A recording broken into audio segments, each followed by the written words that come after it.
الو ایک دلچسپ اور پراسرار جانور ہے، لیکن افریقہ کے کئی علاقوں میں اسے بدقسمتی کی علامت سمجھا جاتا ہے اور نشانہ بنایا جاتا ہے۔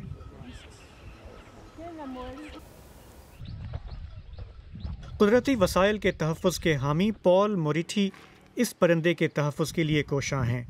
وہ برسوں سے وسطی کینیا میں میکنڈرز ایگل آؤل کی چھوٹی سی کالونی کی نگرانی کرتے آئے ہیں۔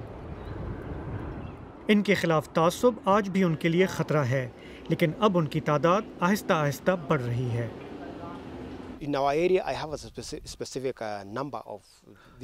ہمارے علاقے میں الوؤں کی مخصوص تعداد ہے۔ میرے پاس کوئی 16 جوڑے ہیں، جن میں سے 13 تو بریڈ کرتے ہیں، جبکہ باقی 3 نے کبھی بریڈ نہیں کیا۔ یہ کھیت نفتری نگنجیری اور ان کے خاندان کے ہیں اور الوؤں کی آبادی کے بہت قریب واقع ہیں۔ الوؤں کو یہاں زبردست خوراک ملتی ہے۔ پال موریٹھی مقامی کسانوں کو آگہی دیتے ہیں کہ الوؤں کا تحفظ ان کے اپنے مفاد میں ہے، کیونکہ وہ کھیتوں کو نقصان پہنچانے والے چوہے وغیرہ کھاتے ہیں اور فصل کا تحفظ یقینی بناتے ہیں۔ ہمارے بچپن میں بڑے بوڑھے کہا کرتے تھے کہ جب الو روئے تو اس کا مطلب ہے کہ کسی کی موت ہوگی یا کچھ برا ہونے والا ہے، لیکن وقت نے یہ باتیں غلط ثابت کی۔ آج میں جب الوؤں کی آوازیں سنتا ہوں تو مجھے نہیں لگتا کہ کچھ برا ہونے والا ہے۔ یہ درختوں پر رہنے والا افریقی الو ہے جس نے خود کو بجلی کے تار سے زخمی کر لیا۔ نیروبی میں شکاری پرندوں کی بحالی کے مرکز میں اب اس کا دیگر زخمی پرندوں کے ساتھ علاج کیا جا رہا ہے۔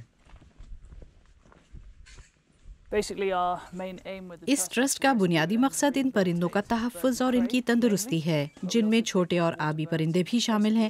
دراصل اس ٹرسٹ کا واحد مقصد زیادہ سے زیادہ پرندوں کو ان کے اپنے کھلے ماحول میں آزاد کرنا ہے۔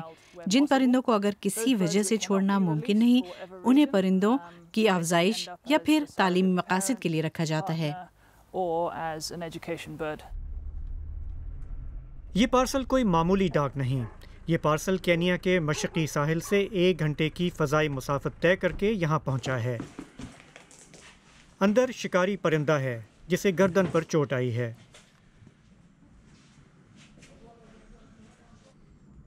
اسے انفیکشن سے بچاؤ کا ٹیکہ لگایا گیا ہے۔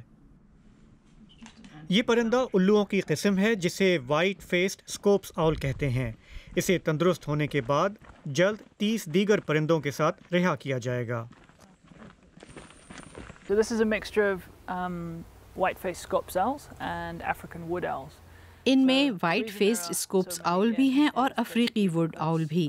موسم ٹھیک نہ ہونے کی وجہ سے انہیں ابھی تک رہا نہیں کیا جا سکا۔ یہاں دراصل لمبی خشک سالی رہی ہے، جس کا مطلب ہے کہ ان کے لیے خوراک نہیں، اس لیے انہیں رہا کرنے کا کوئی فائدہ نہیں۔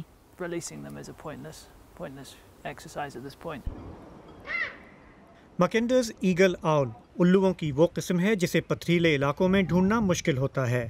پرندوں کے تحفظ کے لیے سرگرم پال موریٹھی یہاں آنے والوں کے لیے ان کی نشاندہی کرتے ہیں اور ان کی طرز زندگی کے بارے میں بتاتے ہیں۔ ان کے لیے تو یہ ایک طرح سے زندگی کا مشن ہے کہ یہ پرندے کوئی برا شگون نہیں، بلکہ ایک دلچسپ اور مفید مخلوق ہیں جن کا ہمیں تحفظ کرنا چاہیے۔